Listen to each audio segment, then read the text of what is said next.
Hello and welcome to our Week 12 overview lecture and also to our final week of the course. Congratulations for all of the material you've made your way through thus far. What we want to do this week is obviously finish up our social movements theme, but the particular movements that we're going to be taking a look at this week are also designed, and the readings are designed, to enable us to loop back and recapture some of the themes that we've been looking at all the way through the course. So depending on the selection of readings that you choose this week, you'll have a chance to take a look again and revisit some of the themes from our foundation topic, our science topic, our political systems topic, and our economics topic. They all run through these particular sets of readings. So as normal, we have three subtopics, one on postcolonial movements, with a particular emphasis on writings about the construction of post-colonial identities, either in the ex-colonies themselves or the way in which the colonial experience or imagination is constructed in Western scholarly discourse. We have a topic on identity politics. It focuses quite heavily on debates in feminism and gender theory.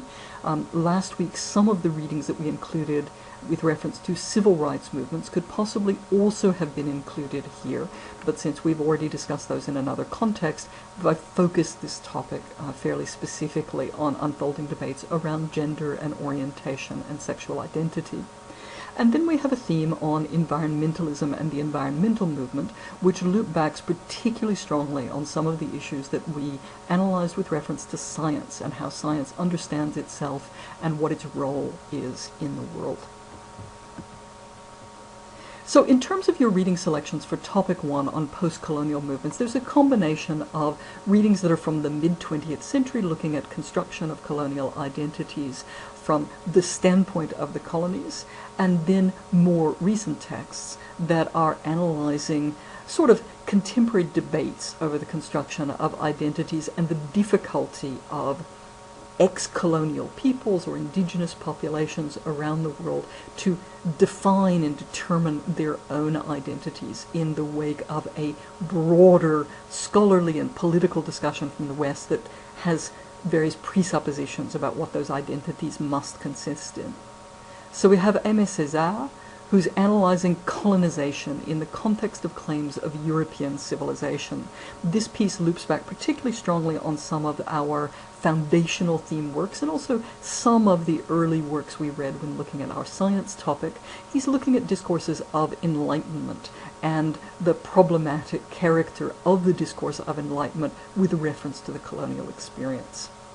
Michael Dodson is analysing colonial representations of Australian Indigenous populations, as well as more recent problematic conceptions of Indigenous populations by international institutions, arguing that there is a need for Indigenous self-identity, for the seizing of this discourse and the determination of how one's identity is going to be described in public and political discourse by Indigenous populations themselves as a key aspect of self-determination. And again, if you take a look back, particularly at some of our readings from the political theme, this piece loops back at those. We have another piece this week by Frantz Fanon, who as always offers a intricate, complex, nuanced psychological analysis of the impact of colonization and more broadly of the need to establish a black identity relationally with a white identity because of the colonial experience. So he's looking at the psychological impacts here of the objectification of blackness by white colonizers and the formation of black identity in relation to concepts of whiteness and how and why this is problematic. This is probably the most accessible piece of Fanon's that we've looked at this term, although it is a long piece. But if you've not selected him thus far, you might want to take a look at him this week. C.L.R. James, this is a classic analysis of the Haitian Revolution. He's looking in this chapter at the beginnings of the revolution and representing it as an appropriation of the ideals of the French Revolution in the service of an uprising against colonial slavery. So it fits very, very well with some of the things we looked at in our Foundations Week, as well as some of the things that we looked at when we were talking about the political theme. Chandra Mohanty is critically analyzing the hierarchical implications that are embedded within the category of third world woman in Western feminist discourses. This is a reading that we could have put either here or in our next topic, and it touches on some of the themes that came up in our political topic, the ways in which the colonial other, or the post-colonial other, is constructed in Western discourses. Eileen Morton Robinson is analysing whiteness as a norm in Australian society and the frequent dismissal of the knowledge and insight that Indigenous women specifically have of this norm, and is looking at the construction of the category of the white woman and of authority over knowledge, and specifically doing this with reference to a debate over rape in Indigenous communities. So this is a topic that loops back on some of our foundation themes and some of our discussion of science as well, because some of this piece is around a debate over science and authoritative knowledge of a community.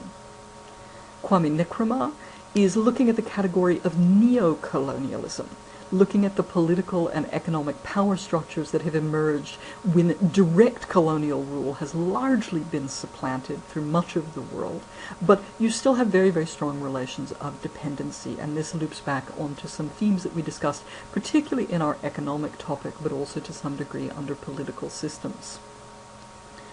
Edward Said, this is a piece from a very famous text analyzing the construction of the category of the Orient in Western literature and philosophy and science. He's particularly looking at British and French sources, but the argument is more general in its impact.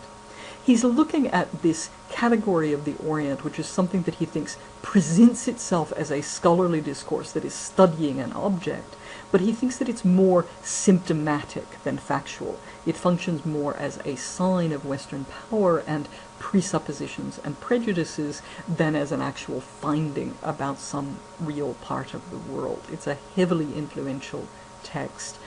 Many of the texts we've already read, in fact, we're referring back to it. We're finally getting to take a look at it ourselves.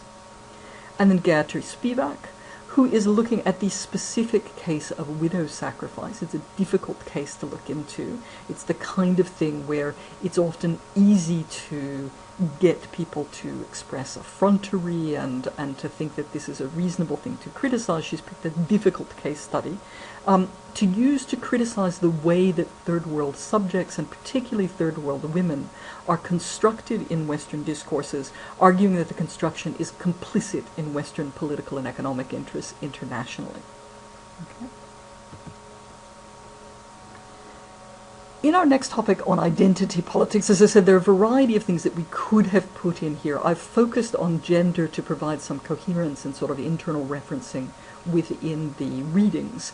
But identity politics as a phrase refers quite broadly to the kinds of social movements and the kinds of political contestation that occupy a space that is often taken to happen after you have recognized formal political participation, some degree of recognized formal economic rights, but there are various other forms of hierarchy and dominance that are being contested. And these are frequently referred to positively as identity politics, as demands for recognition of one's identity, but also negatively, as though if you're contesting identity, you've gotten down to the sort of dregs of contestation, as though this isn't serious contestation. So identity politics is sometimes used as an insult, and it is sometimes also embraced by people as what they're contesting. It's the kind of political contestation that ends up in the newspapers probably most often, with people debating whether it's serious enough or august enough, or people talking about the intense importance of what are sometimes called microaggressions, or sort of constructions whose power people don't necessarily recognize, that have discriminatory impact. So we have a selection from Judith Butler's foundational texts. She's relying heavily on Foucault here, so it loops back a bit to some of the Foucault readings that we did in the opening parts of the course. She's looking at the instability of the category of woman at the center of feminist politics, and it debates over the universality of patriarchy and therefore feminist politics. She's concerned that there is a tendency within certain kinds of feminism to want to assert the universality of feminism, and that this can point in essentializing directions, and she's pushing for a type of feminist politics that doesn't require those sorts of universalizing claims. Another piece here by Connell, this time co-authored with James Messerschmidt, looking at the history of studies of hegemonic masculinity. Again, this word hegemony, sort of dominant, pervasive notions of masculinity.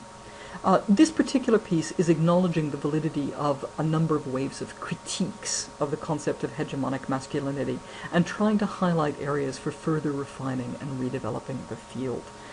Looking at diversity within the concept of masculinity, looking at how non-dominant forms of masculinity have their impact, looking at the agency of women, recognizing that women are not passive in relation to constructs of masculinity, and things of that sort. Kimberly Crimshaw uses a concept that's called intersectionality, and this is a concept that's actually been in the press a fair amount recently. Intersectionality is intended to capture the complexity of differences within a group, and in this case she's looking at differences within women who are faced by violence of different sorts. She's particularly looking at the ways in which needs are often not well served, and she's talking about policy frameworks and social service programs, very concrete ways that the needs of individual people are not well served, because policies or services are developed with reference to overarching categories that are based on an analysis of a single aspect of racial or gender identity taken in isolation.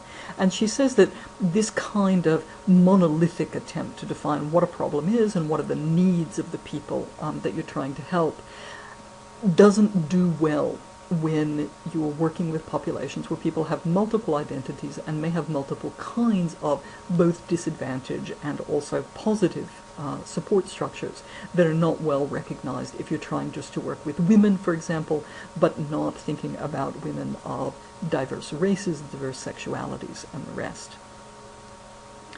Christine Delphi is putting forward an argument that gender, understood as a social construction that is produced by particular kinds of divisions of labor and hierarchical relations, should be understood to precede sex.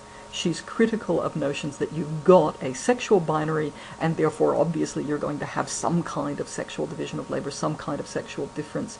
She's trying to make a case that the biological difference of sex becomes a sort of post facto rationalization for social hierarchies that are much, much more contingent, and that gender should be understood as the primary analytic category. Lisa Duggan is analyzing the development of the category of queer or queerness as an anti-essentialist construction of gay identity, of alternate forms of sexuality, and develops it in contrast to other kinds of discourses within the gay rights movement, to liberal discourses that appeal to notions of gay liberation understood in terms of a civil rights movement, or what she calls nationalist discourses that use an ethnic model of gay identity. Jane Flax is offering a critical analysis of Western feminism as an expression of both Enlightenment ideals and their breakdown. She's looking at it as a form of postmodern theory and as an analysis of social relations, and believes that there are some pivotal historical changes going on that will have an impact on the viability of particular forms of feminist theory, and she's trying to unpack that in this piece. We have a piece by Nancy Fraser again this week, looking at possibilities for social justice in the wake of the rise of identity politics, and revisiting a distinction that we introduced last week between movements for redistribution, recognition, and participation or representation. Donna Haraway, another classic piece, it's often cited, playing with the metaphor of the cyborg to argue for the need for a feminist, materialist politics that incorporates notions of hybridity and contradiction. Haraway talks about irony in the politics. This is the kind of thing that some people intensely dislike and some people find extremely motivating for an anti-essentialist kind of politics. The Audre Lorde piece is very short and very clear. It's one of the easier pieces in this section to read, but it's summarizing a number of the points that the other pieces are going to be making in more intricate theoretical trenches. It's a critique of the tendency to require the suppression of diversity in the name of moving forward political goals for a purportedly common overarching identity. This piece is written with reference to feminist politics, so the idea that in order to achieve specifically feminist goals for women, various specific kinds of women need to not assert their own difference because it might undermine our ability to meet the overarching goal. So women of color, women of diverse socioeconomic backgrounds, women with diverse sexualities are asked, Lord thinks, over a long period of time to suppress their divergent needs in the name of the movement for feminist politics as a whole. And she's very, very critical of this. Sarah Madison is offering a critical analysis of the men's rights movement in Australia, specifically looking at the critique of feminism that's articulated in this movement, and also looking at public-private boundaries and where ideals of men's rights, of masculinity, of feminism emerge and move back and forth between public and private spaces. Pauletta and Jasper are providing an overview of sociological attempts to understand social movements in terms of collective identities rather than in terms of structural or economic interests. So an earlier form of sociology might have tried to make sense of social movements primarily in terms of interests that were understood to be somewhat objective. More recent forms of sociology are looking more closely at the idea that you form collective identity, which may or may not correspond to something objective outside of the identity formation process, and they're just summarizing that literature. And Charles Taylor is providing a critical analysis of how demands for recognition have come to be understood as a principal driver for political contestation. He's concerned about this as a shift and is trying to unpack what it's about and why it's happening. And then our final topic for the course on environmentalism. Now I will need to apologize here. There were a number of readings that I wanted to put into this section that the library was not able to source in time for us. And so unfortunately there are a number of kind of journalistic pieces that have been tossed in to give some sense of things that are being discussed, but they're a bit less theoretically rich than the readings I'd normally assign. On the positive side, they're also a lot easier to read. So if you pick one of the journalistic readings, they're very short, they're very straightforward, and you might want to read several of them to get more of a feel for what's out there if you choose one of those rather than one of the longer and more difficult readings. So we have a selection from Rachel Carson. This is a foundational text for 60s and 70s environmental movements. It's a text that raises concerns about the impacts of pesticides and industrial chemicals on the natural environment. Hugely influential and also very, very often the object of takedown attempts by anti-environmentalist discourses. Frank Furedi, here he's reviewing someone else's work, but putting forward a quick overview of environmental movements of the past several decades and arguing that it's plausible to think that capitalism is restructuring itself to manage environmental issues via new forms of engineered scarcity. Furedi is someone who puts a lot of his works online, so if you want to pursue his line of argument, there's a lot of other things available up on the same website. Edward Goldsmith and Paul Meadow looking at the concept of exponential growth, arguing that there are limits to an economy based on perpetual growth. The Limits to Growth report that this comes from is another one of these real flashpoint texts like Carson's that is frequently criticized and presented as often somewhat discredited in terms of when it made its original predictions. But in light of recent environmental concerns, these forms of arguments are making a comeback. So this is a historical piece, but with current resonance. Robert Gottlieb is looking at transformations in the environmental movement, particularly in the US, in the late 20th and early 21st centuries, taking a look at an emerging environmental justice movement that is deploying concepts from the civil rights movements. He regards this as a new emergent phenomenon from the 90s and is trying to take a look at some of the implications of that for environmentalism. short piece by Jeremy Grantham, again a journalistic piece, appealing to scientists to be militantly politically active if necessary in order to communicate the urgency of climate change. Ramachandra Guha is offering a critique of notions that environmentalism emerges as a marker of high wealth and a more advanced position along a developmental continuum, as though environmentalism is a first world phenomenon. This is an analysis of environmental movements that are outside the core. I've included the IPCC summary for policymakers, obviously not a theoretical document, but if we're going to be looking at this topic, I wanted it in the mix for reference purposes and for reading purposes. Naomi Klein, again a short journalistic piece looking at various scientists who are advocates for militant political action in relation to climate change.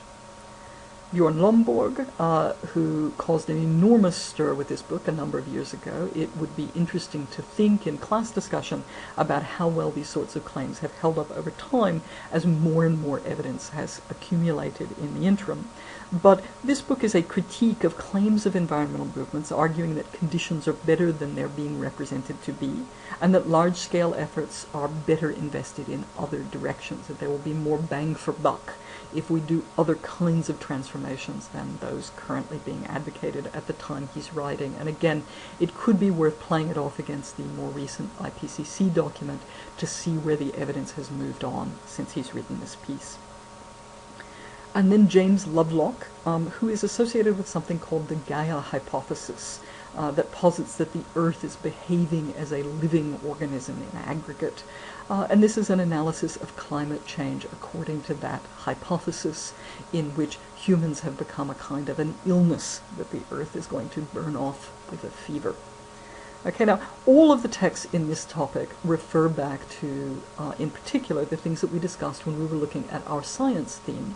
And it is interesting when you're reading these to try to sort of dust off your memories from so long ago in the course and think about how these various texts would fit into the conceptions of science we talked about then, to the critiques of science that we talked about then, and kind of bring the course to a circle by using this new material to rethink some of the things we talked about then. Okay? So we've enjoyed teaching the class very much. We've enjoyed talking through these readings with all of you. I hope that you've gotten a lot out of the readings that you've done and that it's helped you overall to feel more confident in tackling these kinds of theoretical materials that you'll run into in your other courses. And we look forward to seeing you in this very last week of class.